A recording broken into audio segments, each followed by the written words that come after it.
God, we praise you and just thank you for the God that you are Lord, you are God, you are King, you are ruler, you are Father. God, we praise you for the God that you are.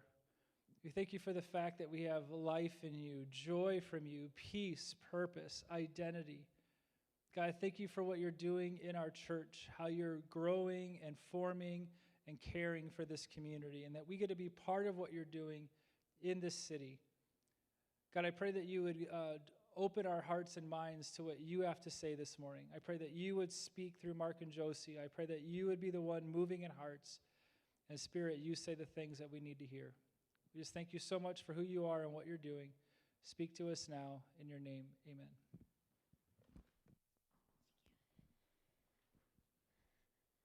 Good morning.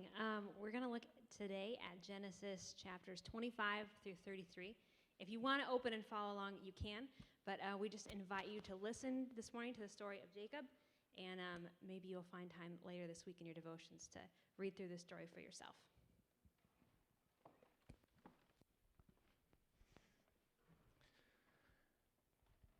Who am I?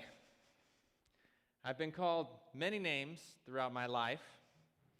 Liar, deceiver, backstabber, cheater, manipulator.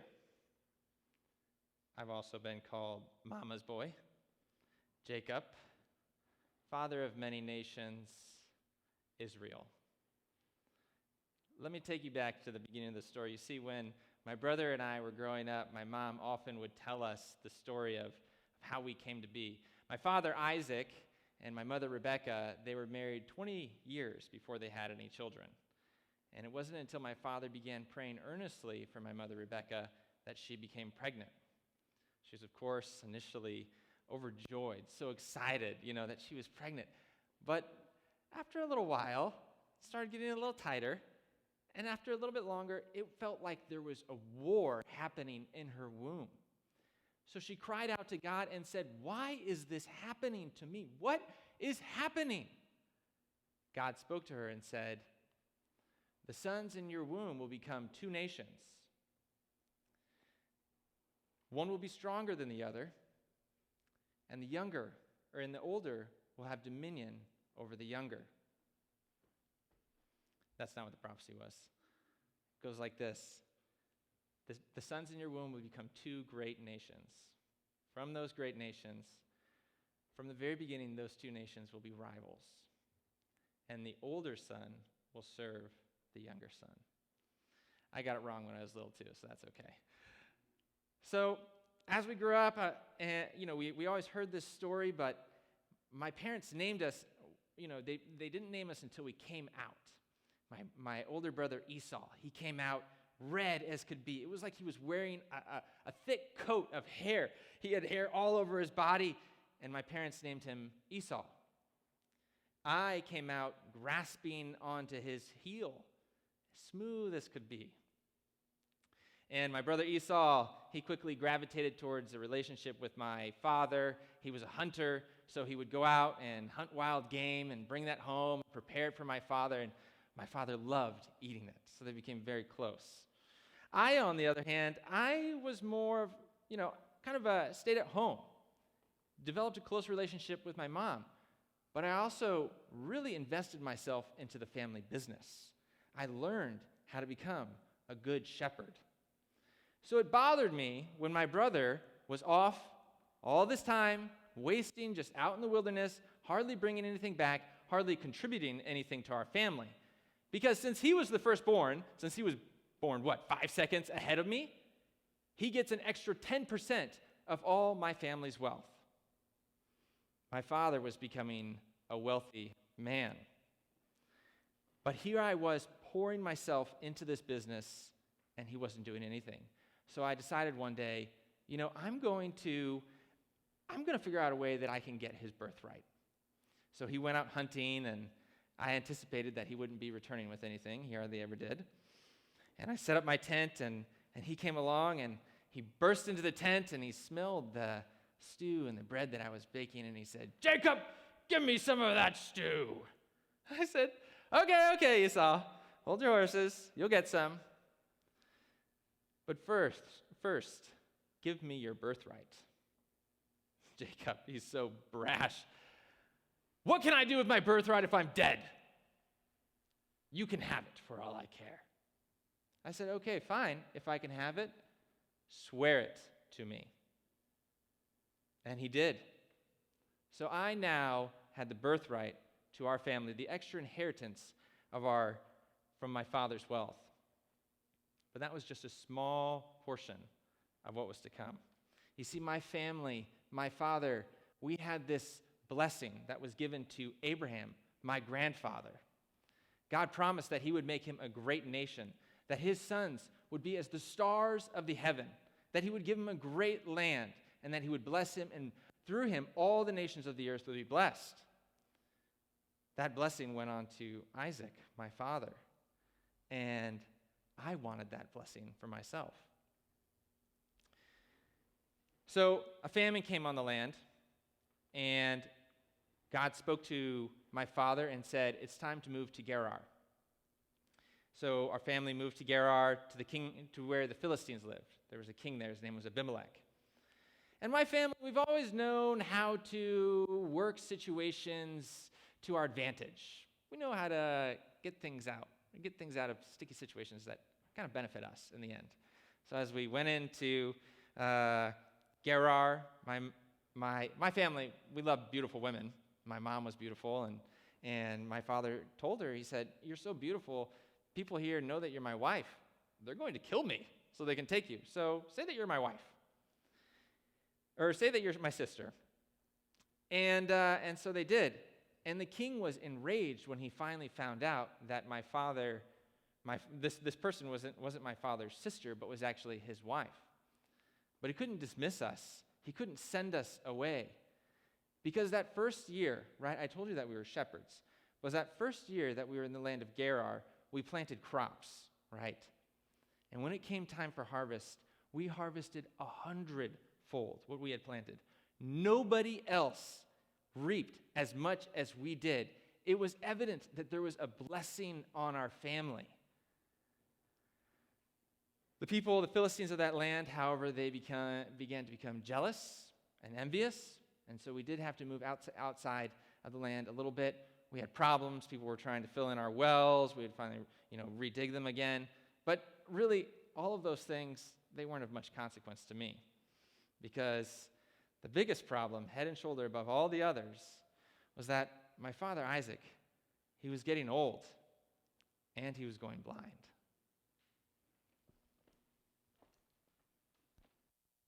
My husband would be the last person to admit that he was getting up in age. He still loved the game that Esau would bring back, but if I could be honest with you, he had a little trouble chewing it. He didn't have quite as many teeth as he had before. So I could tell that he was getting old, and I could tell that he could tell that he was getting old, so finally the day came where he decided he was going to pass off this blessing. I heard him call Esau, his favorite son, our firstborn, into this tent, and he said, Esau, I want you to go out, get some game, bring it back, make me that food that I love, and I'll eat it and bless you. I mean, Esau loved hunting, but I've never seen him leave camp so fast. He knew exactly where he was going with his bow and arrow that day.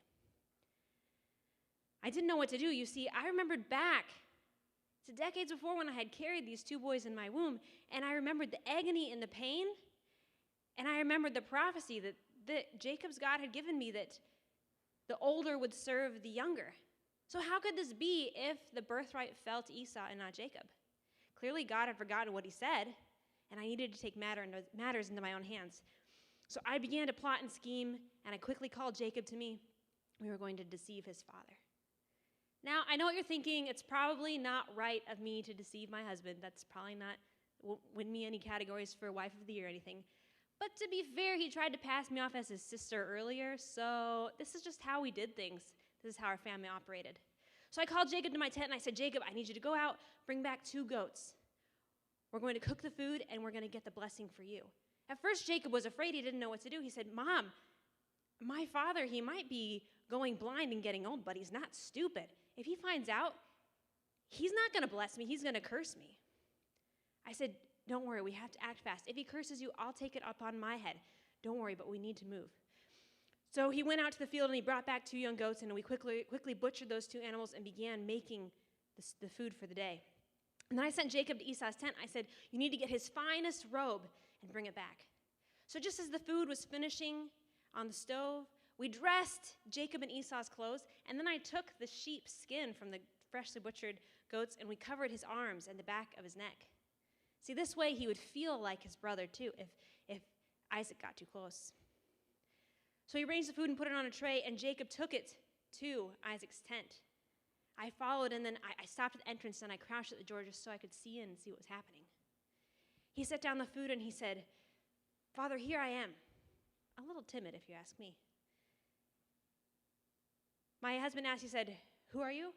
And with a little more gusto, trying to sell it, he said, it is Esau, your firstborn. I am here for my blessing. I thought, okay, all right. See how this goes. Isaac was a little confused. You see, Esau was a very skilled hunter, but we were pretty quick with the food. He said, how did you come across the game so quickly? And Jacob, he's fast. He thinks on his feet. He said, the Lord your God, he granted me success. And this answer pleased my husband because he served a great God, and this seemed plausible. So a smile spread across his face. He said, okay, come here. I just want to feel you. And boy, was I glad that we had got the sheepskin on Jacob's arms, because he was wearing Esau's coat now, and he had Esau's skin. So as he felt his arm, as Isaac felt his arm, he said, well, the voices of Jacob, but this is clearly Esau. But he still wasn't convinced. I don't know how many more times he was going to test us. He said, just tell me one more time, who are you? He said, I'm Esau. He said, okay, well, just one last thing. Just come here. I need to smell you. And because he had put on his brother's coat, and he was wearing the skins of some freshly butchered animals, he smelled exactly like his brother after he comes in from hunting all day. And as Isaac took in the scent of his son, a smile spread across his face, and he said, see, the smell of my son is the smell of the field that the Lord has blessed. May God give you of the dew of heaven and of the fatness of the earth and plenty of grain and wine. Let people serve you and nations bow down to you. Be Lord over your brothers, and may your mother's sons serve you. Cursed be everyone who curses you, and blessed be everyone who blesses you. I couldn't believe it. We had done it. We had sealed it. We had sealed the deal. He had just spoken the words of blessing on my son Jacob. Jacob quickly, he left the food and he ran out of the tent. And I could see as he ran out of the tent, his brother Esau was coming back in from camp. And a look of puzzlement passed on his brother's face as he was trying to decipher what getup Jacob was running around in now. You see, I hadn't really considered this part of the plan. I mean, we had gotten the blessing, and that's what I wanted, but I didn't really know what was going to happen next. Esau quickly went to the kitchen, and he began preparing his food, and he set it on his tray, and he carried it into his father's tent. And I assumed the same position as before. You see, I didn't know what was going to happen. He came in the tent, and he said, Father, here I am. I'm ready for my blessing.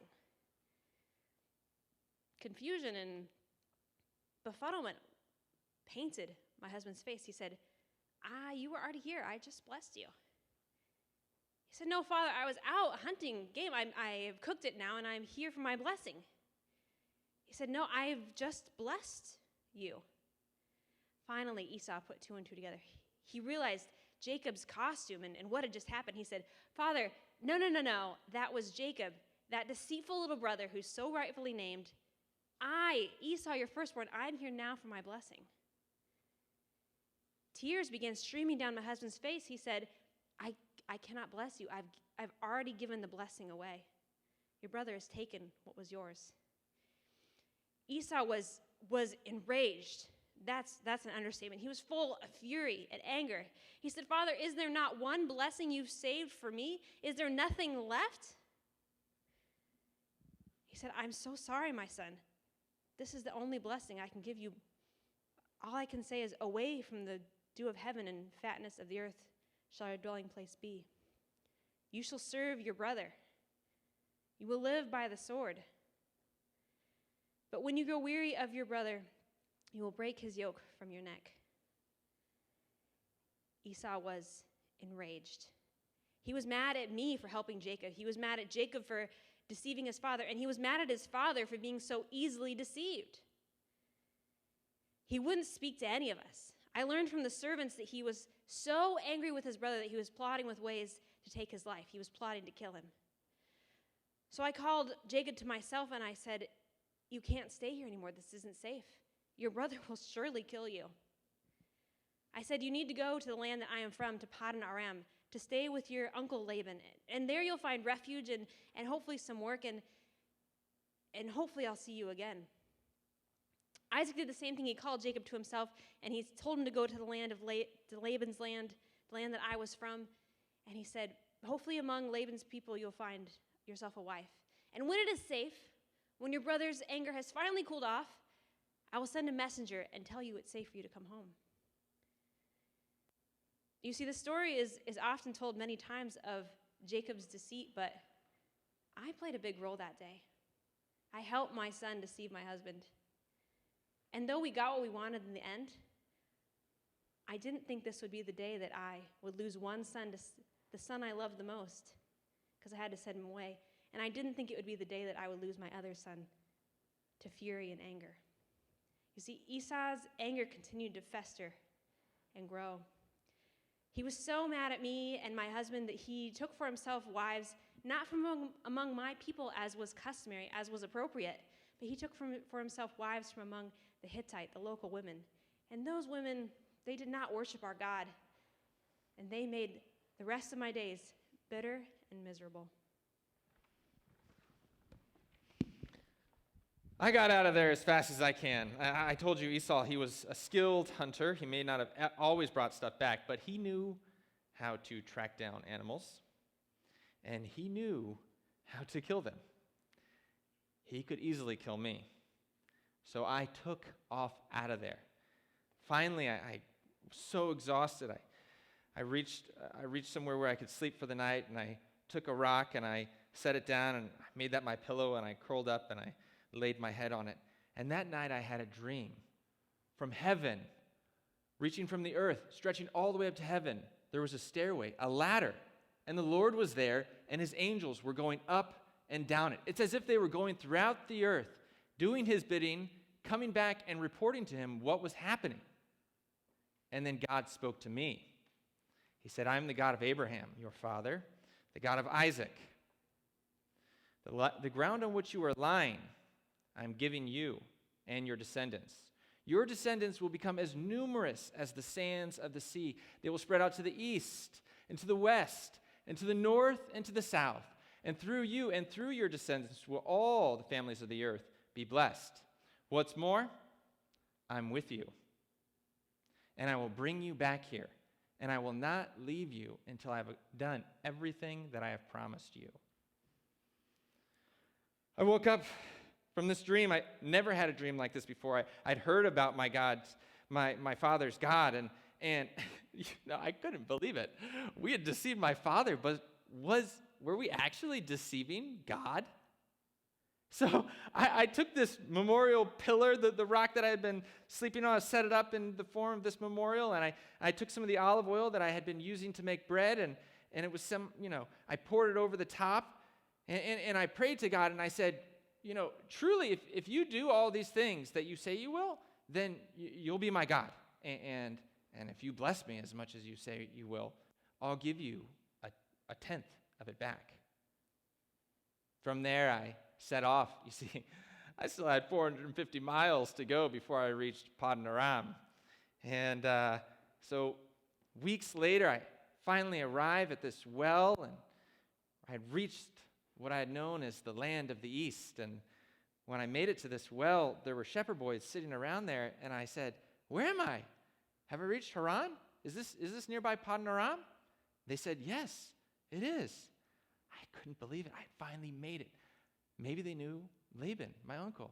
I said, do you know Laban, the grandson of Nahor? They said, yes, we do. Wow. I said, okay, just got to make sure he's doing well this time. I said, how is he doing? They said, he's well. Actually, here comes his daughter now. As his daughter was coming down, I couldn't believe it. I was so overjoyed. You see, because God had just made this promise to me that he was going to make me in a great nation, not married, but in our culture and our custom, she was the one. She was my mother's brother's daughter. Basically, in our culture, that meant that we were a perfect match. So flexing my muscles, I moved that stone off the mouth of the well, and I brought her sheep over, and I watered them, and I walked over to Rachel. I threw my arms around her, and I kissed her. A little shocked, but I explained to her, I'm Jacob. I'm your cousin on your father's side. So she ran home and told her father, Laban, and Laban came running back down, and we went back together to the camp, and I recounted everything that I had told him. Or I had recounted everything that had happened.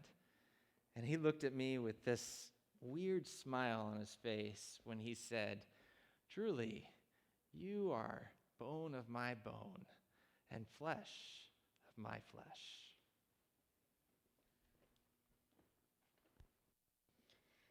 Jacob loves to tell a story about the day we met. To be fair, no one had ever just ran up to me and kissed me before, not as I was out in the field with my sheep. It was pretty weird. But as he explained who he was and the journey he had just come on, I quickly took him back to my father's tent. You see, it was clear to us that Jacob would be staying at least for a little while, and it was clear to us also that he came from a line of shepherds, so my father decided to put him to work. But in order for this agreement to be fair, Jacob would need to be paid. So my father Laban asked Jacob, what would be a fair wage? And Jacob, he is quick, he thinks on his feet. He said, I would like to marry your daughter.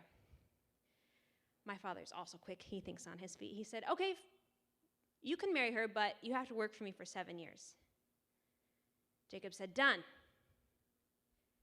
So this is how the next 7 years went about. But it was weird because the second Jacob arrived and began working for my family, our family's business boomed and prospered. My father's flocks and his sheep had never been so prosperous or robust or healthy before. Finally, after 7 years, our wedding week came, and my father began setting up tents, and we got all this food, and we brought all the servants in to begin cooking, and finally, the night of our wedding came, and I was sitting in the tent with my older sister, Leah, and she was helping me get ready, and we were waiting for my father to come to get me, to bring me to my husband's tent. Finally, my father came in, and he took Leah. He didn't take me. He took my older, uglier sister into my father's tent, into my husband's tent. I was furious. I didn't know what to do. I couldn't go out. I couldn't make a scene, and I was just stuck there. In the morning, Jacob woke up, and he realized what had happened. He saw who was in his tent with him. He ran to my father, and he said, what have you done to me? This is not Rachel. This is Leah. My father just smiled and laughed. He said, Jacob, it's not our custom to marry off the older before the younger. I was furious. You see, we had a 7-year engagement, and if this really wasn't the custom of our people to marry me off before my older sister, he had 7 years to arrange something else. But my father had seen the same thing I had seen. The second Jacob showed up, our family business boomed and prospered, his flocks became robust, and he was going to milk Jacob for everything he was worth. So Jacob asked him, he said, I still want to marry Rachel, what can I do? My father, he said, 7 more years. Give me 7 more years, and you can marry her next week. What could Jacob do? His hands were tied. So he agreed. We had to wait the 7 days of Leah and Jacob's bridal week before we could be married. And though I had waited 7 years before, those 7 years flew by in an instant compared to that week that I had to watch my sister enjoy the man that was supposed to be mine. Finally, our wedding day came. I was brought into my husband's tent. And life moved on. You see, Jacob told Leah and I about this promise, this blessing that he was supposed to have, that he was supposed to be a father that was great and had many children, and I was ready for my part. I was sure I would be a part of that. He clearly loved me more than my sister. Everybody could see that. Not only was I more beautiful, but I was also more loved. Well, the Lord, Jacob's God, saw that too, and he opened her womb, and she conceived, and she bore him 4 sons right off the bat, Reuben, then Simeon, and Levi and Judah. I didn't know what was wrong. Here she had borne him 4 sons, and I had borne him no one. So not to be outdone, my father had given me a servant when I got married. So I sent my servant in to be with my husband, and I just hoped that through her, I would somehow have kids as well. And sure enough, she got pregnant, and first she bore Dan and then Naphtali. And my sister, not to be outdone, saw that she wasn't conceiving anymore, so she did the same thing I did, and she sent her servant in to be with her husband, and she conceived, and she bore Gad and then Asher. I didn't know what to do. Here, my husband, he had 8 children, and none of them were from me. What was my role in this? Clearly, this great God that he served had forgotten about me. I came to him and I said, Jacob, you have to give me children. You have to give me children or surely I'll die. And he simply said, it's not up to me to give children. And he recounted to me the story of his father and how his mother waited 20 years to conceive. And it was ultimately his God that gave children. I was so angry, I didn't know what to do. I tried everything you can think of. Herbal remedies. I tried digging up roots, making teas from the ground. I tried anything I could do to increase my fertility. But nothing worked. Somebody in our family conceived, though, and wouldn't you know, it was my sister Leah. She had 3 more kids, Issachar and Zebulun, and finally a daughter, Dinah. And I thought, this is it. Jacob's God must be great, but he has no use for me. But finally, his God heard my pleas and cries for help, and I conceived and I bore Joseph. You see, just as I was my husband's favorite and most loved wife, out of all of the 11 children, Joseph was my husband's favorite and most loved son. As the first 7 years of Leah's work came to an end, and the 7 years for my work came to an end, Jacob had worked 14 years for my father, and they needed to rearrange the terms of the agreement. You see, no one had come from Jacob's land to tell him it was safe for him to come back. So they looked at the flocks, and there were different coats on different sheep. Some were black, some were white, some were speckled, some were spotted, and Jacob was determined to somehow grow his own wealth, not just work for my father anymore.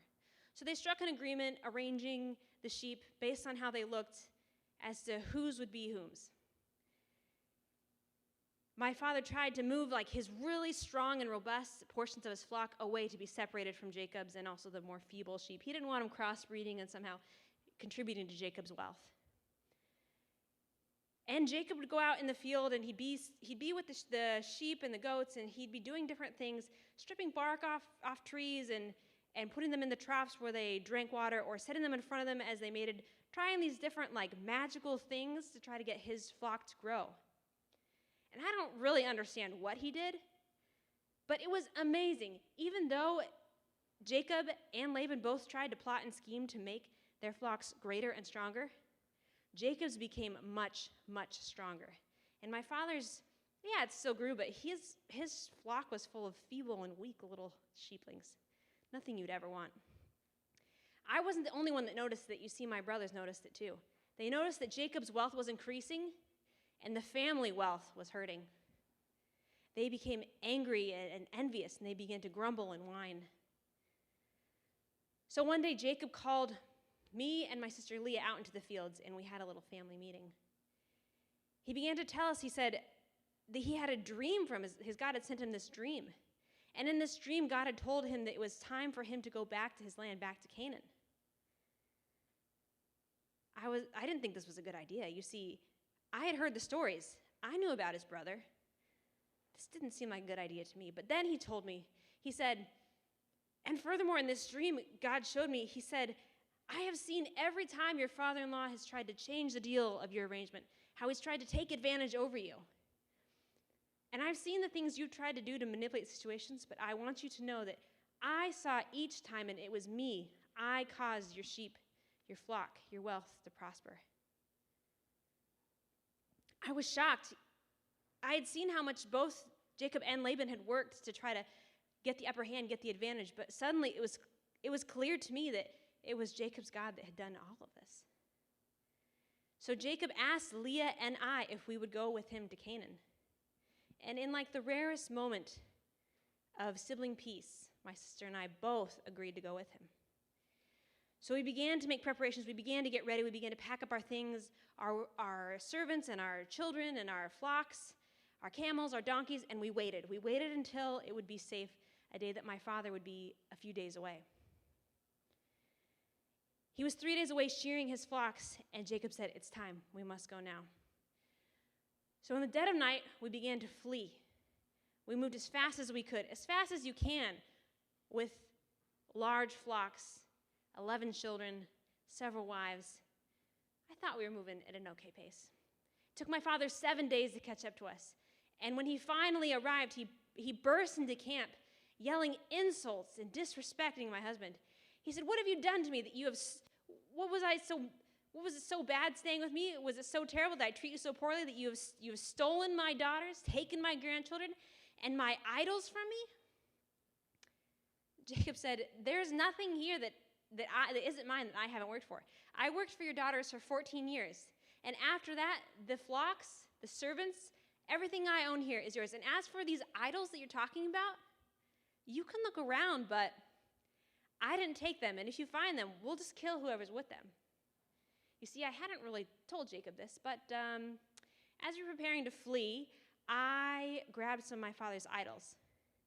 It wasn't that I needed them, but that day that we were out in the field with Jacob and he had told me about the power of his God, I realized once and for all who the true God was, who was the God that fulfills and gives blessing. And it wasn't any of these little idols that my father sets up in the corner and worships. So I took them because my father didn't need them, nobody needed them. I stuffed them in my saddlebag as we went. And here my father began tearing through the camp. He looked through my sister's tent. He looked through my servant's tent, looking for his idols. My father finally came to my tent, and I knew that they were stuffed in my saddlebag, so I sat in the corner on this bag, and I said, "Oh, Father, you can look around, but the way of the woman is upon me. I'll just rest here." You see, it wasn't that surprising. I was clearly like the most unfertile wife, so this was always happening to me. So he left me in the corner sitting there as he tore through everything. And in our culture, because it was my time, anything I touched would be defiled and no one would touch me, so he wasn't going to ask me to move. And I sat on those idols and defiled them the best way I knew how. Finally, he had finished looking through everything, and Jacob had had enough. He said, "Laban, you haven't found anything. You've come into my camp. You've disrespected me. My God has seen the way you have treated me, and he has protected me. He has blessed me. But enough is enough." So they came together and they made a covenant. My husband agreed that he wouldn't take any more wives, and he promised my father that he would care for us. And Laban, for his part, he agreed that he wouldn't chase after Jacob anymore, that he wouldn't come into the land of Canaan. And we all broke bread together and shared a meal. But who did they call as a witness to this covenant? To the end of the strife and the manipulation, to the end of the scheming? It wasn't any of the servants. It wasn't my brothers, anyone from the family. It wasn't any of Laban's helpless idols, pieces of wood. They called the God of Abraham, the God of Isaac, the God of Jacob, my God, to be the witness of this covenant. We went to bed that night, and in the morning, my father came back to our camp, and he kissed me and my sister and all of his grandchildren, and he left.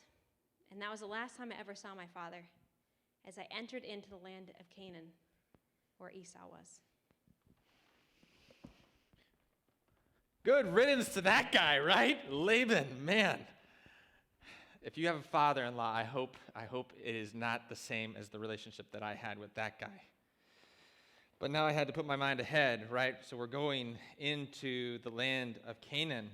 And as I began making my way up the next hill, I looked over and there was something shining kind of over there. And as I looked closer, I noticed there was an angel or two. And then before I knew it, I was seeing an entire encampment of angels. And my mind raced back to 20 plus years before when I had came along this route and I had seen the Lord's angels going up and down the stairway and going out throughout the earth and doing his work and reporting. And I thought, his angels are here with me. And so I continued on. and I sent messengers ahead to Esau. As we've told you, haven't heard from my parents yet. They said when your brother's anger cools off, we'll send you a messenger. Messenger never came. So for all I knew, Esau was ready to kill me still. So the messengers went, and they came back, and they met Esau, and they came back and reported to me, and they said, oh yeah, we met your brother. He's coming with an army of 400 men. I don't know if I can describe to you the despair that I was in at that moment. And I called out to God, and I said, Lord, God of my grandfather Abraham, God of my father Isaac, you told me to return. You said you would take care of me. Surely I'm not worthy of all the loving kindness, of all the goodness that you showed me, of all the faithfulness that you've given me over the years. But now, Esau, he's coming to take away the 2 camps that you've given to me. Protect me from him. Lord, you said you would protect me and that you would return me safely. But I knew, if the Lord didn't come through with his work, I would have to do something to kind of manipulate the situation like I've always done. So I began developing a plan, and I talked with my servants, and we sent sheep, hundreds of sheep and hundreds of goats and cattle and camels ahead to my brother in the form of gifts. You see, if he had 400 men coming against me, this would help slow him down. And then I also told some of my servants, you're going to be as if you're gifts to Esau, hoping that they would continue pledging loyalty to me. I would then have people on the inside of Esau's ranks.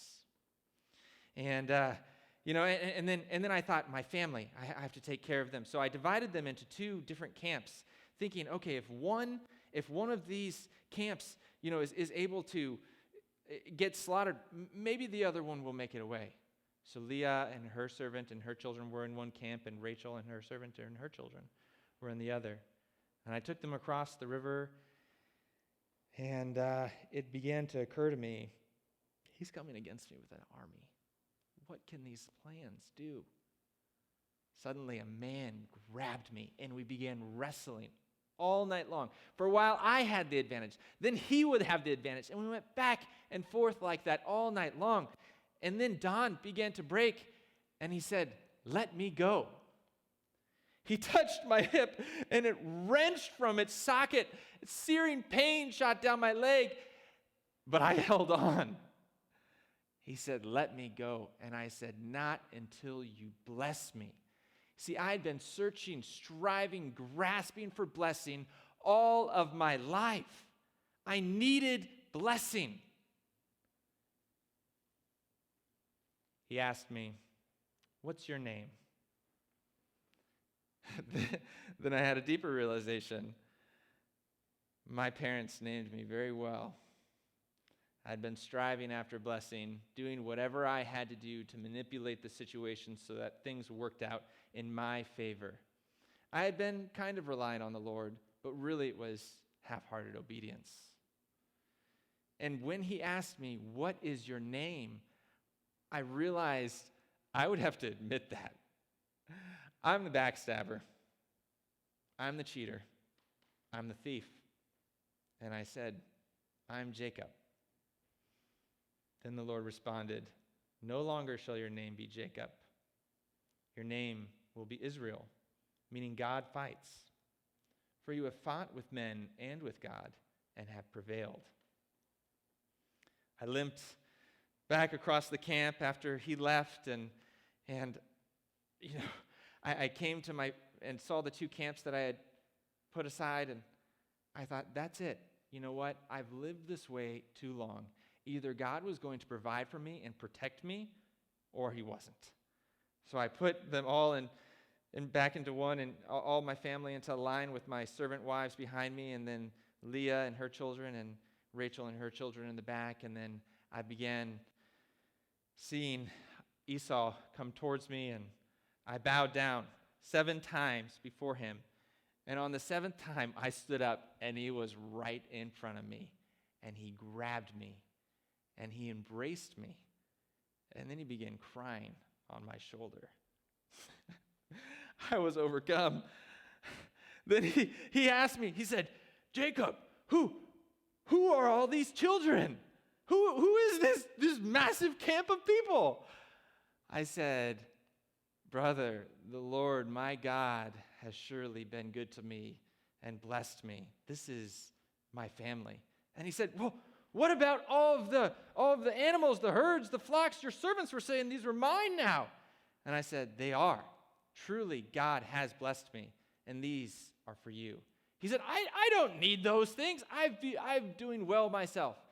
But I had to determine, no, I've been stealing blessings from everyone all my life. Now I was going to be giving blessing, just like the prophecy had foretold. This was my first step of true obedience. And I said, Esau, that blessing is for you. I insisted, I convinced him he had to take it.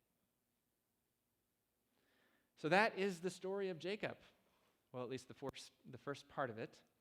And as we wrap up today, I just want to ask you a few questions to have, for you to reflect on. The first is, what does this story tell us about how God interacts with his people? It's pretty amazing, right, that God would choose. Abraham was righteous guy. He trusted God. Isaac, Abraham nearly sacrificed Isaac, and Isaac allowed him to. But Jacob's been messed up from the beginning. But still, after all the manipulation, God decides to use him and to bless him. He changes someone who's dishonorable into an honorable person. What does this story tell us about the way God interacts with us? Another question for you, similar to our characters, how do you find yourself manipulating situations rather than trusting God? It's tough. How would you have responded, do you think, if you were Jacob or Rebecca or Rachel or Esau? Last question for you. Who might we become if we were to live fully obedient lives of dependence on God? Who might we become? So we're going to go into a time of communion now. And I want to kind of transition and just, as we think about being who we are, that was the question that we were asking. Who do you say I am? Was the question that Jacob asked initially, right? What we came to realize that it was actually more important who God said Jacob was. And that reality is the same truth for us. Being believers, having believed in Jesus, we've now become children of God. Of course, not all of us may have believed in Jesus, so that's why we believe as a church that it is imperative that you do believe in him and that you turn your life over to him. So we're going to go over to communion now and have Bobby come up and just ask you to reflect on that. Who does God say you are? And who might you become if you did believe in Jesus?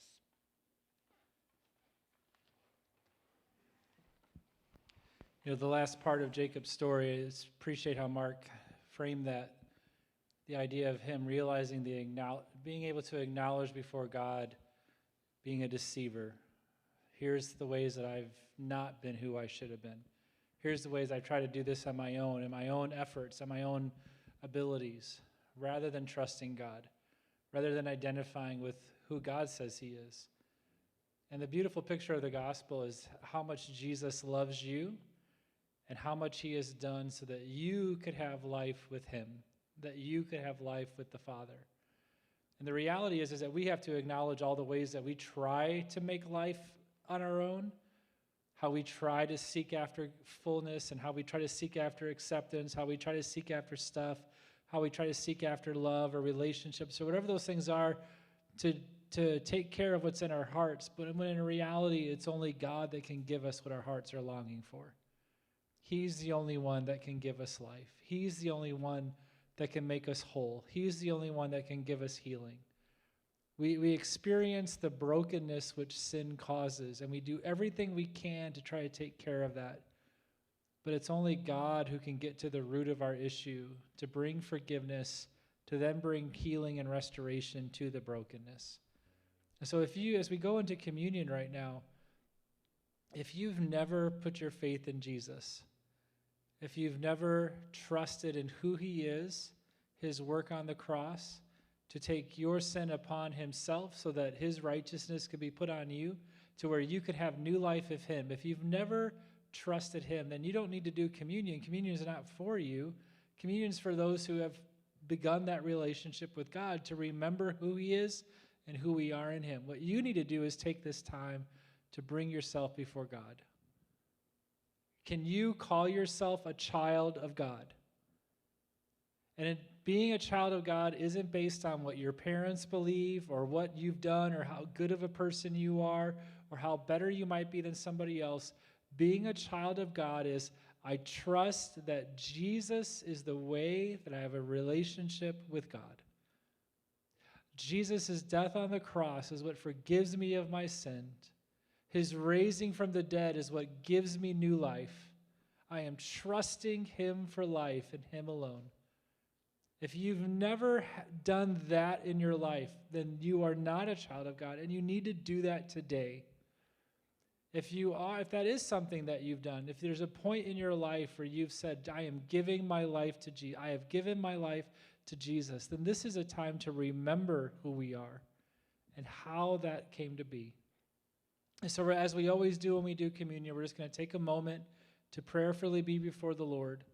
Those questions that Mark asked at the end, which of those do you need to really ponder right now? Think about the reality of who you are in Jesus. What is that? How does that sit with you? So maybe you need to confess something. Maybe you need to be grateful for something. Maybe you need to take this time to begin trusting him. We'll just take a moment and then we'll receive communion together.